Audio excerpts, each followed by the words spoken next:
अगर हमारे सामने या हमारे परिवार में कोई रिश्ता खट्टा हो गया हो तो दूसरे रिश्ते भी ऐसे नहीं होते हैं। अपने मन से शादी का डर निकाल दो और तैयार हो जाओ। तुम 30 साल के हो चुके हो, मैं तेरा ध्यान कब तक रख पाऊंगी? तू भी सुन ले, इस साल शादी नहीं की तो मैं इस घर से चली जाऊंगी और भूख हड़ताल करूंगी। मैं समाज के ताने सुन सुन कर थक गई हूँ। अभी तुम्हें सब कुछ अच्छा लग रहा है, पर बढ़ती उम्र के साथ तुम्हें अकेलापन महसूस होगा। पर मेरे मरने के बाद तू अकेला कैसे रहेगा? माँ रेखा ने अपने बेटे साहिल से कहा, माँ, मरने वाली बात आज के बाद कभी मत कहना। शादी के बाद भैया का जीवन कैसा हो गया है तुम जानती तो हो कि भाभी आपके साथ कितना बुरा व्यवहार करती है। एक बार तुमने उसे खाना कम तेल में बनाने को कहा, तब से उसने तुम्हारे लिए खाना बनाना ही बंद कर दिया था। भाभी बड़े घर से है इसलिए गरम मिजाज की है। शादी करके जब इस घर में आई थी तब उसे तुम सही गलत का ज्ञान देती थी तो भी वो तेज में आ जाती थी। 6 महीने में घर का माहौल खराब कर दिया। उसे आपसे और मुझसे कोई वास्ता नहीं था। उसे तो बस भाई से गृहस्थी बनानी थी। घर में रोज कलेश होता था।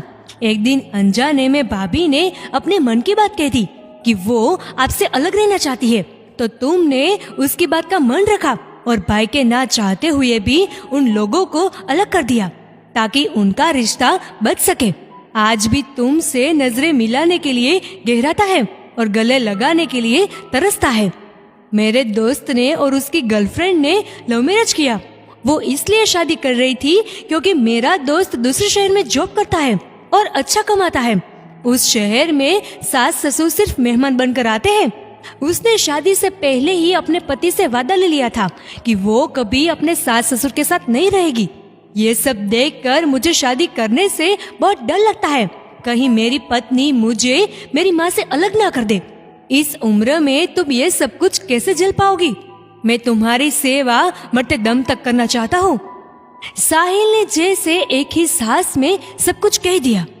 मैं कुछ नहीं जानती, तेरी उम्र बढ़ गई है और मैं बुढ़ी हो रही हूँ। इस दुनिया में कोई तो होगा जो तेरा साथ देगा। जिंदगी की हर राह में तुम्हें अपना बनाएगा, तुझे प्रेम करेगा। वो लड़की जरूर मिलेगी जो तुझे समझेगी, तुम्हें गरम गरम प्यार से खाना परोसेगी और तेरा परिवार आगे बढ़ाएगी। मेरी आखिरी इच्छा है कि तेरा घर बस जाए।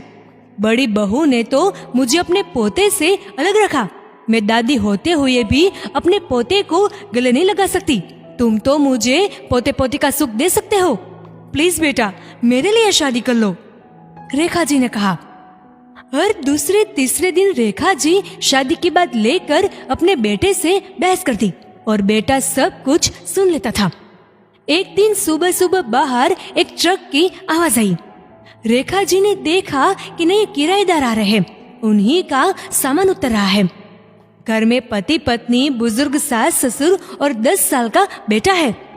पति पत्नी ने औपचारिकता निभाते हुए रेखा जी को नमस्ते किया। थोड़े ही दिनों में परिवारों में अच्छा मेल मिलाप हो रहा था। एक दूसरे के घर खाना पहुंचाने का व्यवहार भी बन गया था। रात को गप्पे लगाने के लिए कभी कभी रात भर बैठे रहते थे। उसकी बहू राधिका मिलनसार थी, पढ़ी लिखी, सुंदर, सुशील, गृह कार्य में निपुण और वो नौकरी भी करती थी। पति, बच्चे, सास ससुर सबका बराबर ध्यान रखती थी। राधिका के साथ सरला जी के चेहरे में सुकून था कि वो अपने बेटे बहू से खुश है। ससुर जी तो मानो राधिका का नाम जपते हुए थकते नहीं थे। वो राधिका को बेटी से बढ़कर प्यार देते थे। राधिका से मिलने के पश्चात रेखा जी अपने बेटे साहिल के लिए भगवान से ऐसे ही लड़की के लिए प्रार्थना करती थी। हे ईश्वर, मेरे बेटे का घर बसा दो, मुझे आपसे और कुछ नहीं चाहिए। कुछ दिन पश्चात राधिका की छोटी बहन स्नेहा उनके पास रहने आई। ना मांग में सिंदूर, ना गले में मंगलसूत्र, माथे पर एक छोटी सी बिंदी लगाई हुई थी। रेखा जी को लगा कि यह लड़की कुंवारी है। देखने में राधिका की परछाई थी। व्यवहार में राधिका जैसी सौम्य और स्वभाव से सुशील। बातचीत करने से पता चला कि वो गांव में रहती है। 6 महीने के लिए कंप्यूटर क्लास करने के लिए शहर आई है।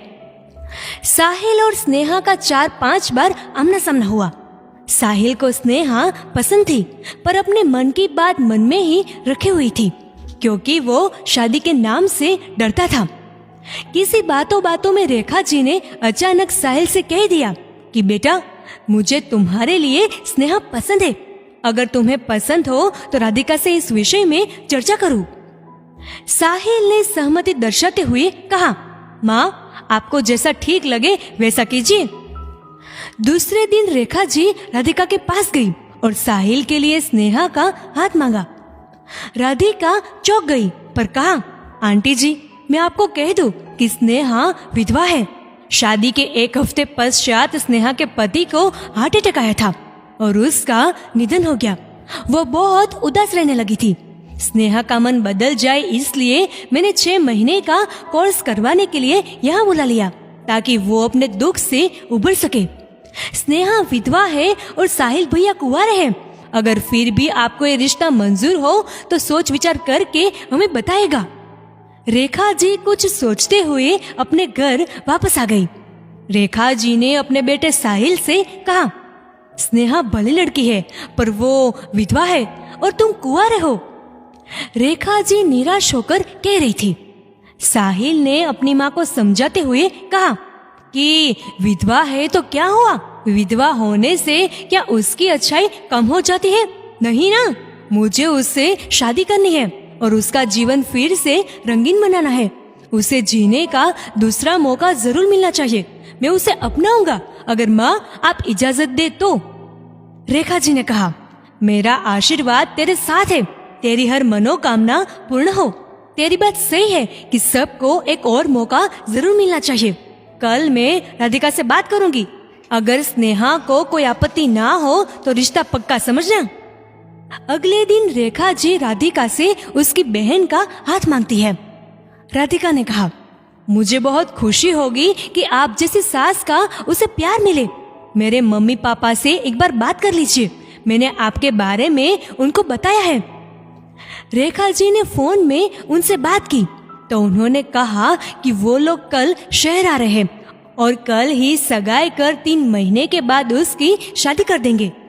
एक दिन में सब लोगों ने मिलकर सगाई की तैयारियां की और 3 महीने के बाद शादी हो जाती है। शादी के बाद स्नेहा रेखा जी को पूरा मान देती थी, उसे प्यार देती थी। अब दोनों पक्की दोस्त बन गई थी। बड़ी भाभी भी स्नेहा को देखकर सुधर रही थी। उसने अपनी सास से माफी मांगी और वापस घर रहने आ गई। पूरा परिवार एक साथ रहने लगा था। 1 साल बाद स्नेहा ने अच्छी खबर सुनाई कि वो माँ बनने वाली है। दोस्तों, सबको एक साथ और विश्वास की जरूरत होती है। समय और व्यक्ति एक जैसे कभी नहीं रहते। कोई एक अच्छे व्यक्ति के घर आने से सब कुछ उलझा हुआ सही हो जाता है। दोस्तों, इस वीडियो को लेकर आपकी क्या राय है नीचे कमेंट करके जरूर बताएगा। अगर आपको ये वीडियो अच्छा लगा हो तो इस वीडियो को लाइक करिएगा, शेयर करिएगा ज्यादा से ज्यादा लोगों तक, और ऐसी और भी इंस्पिरेशनल वीडियोस के लिए सब्सक्राइब करें हमारे यूट्यूब चैनल को और फेसबुक पर फॉलो करें हमारे पेज को। धन्यवाद।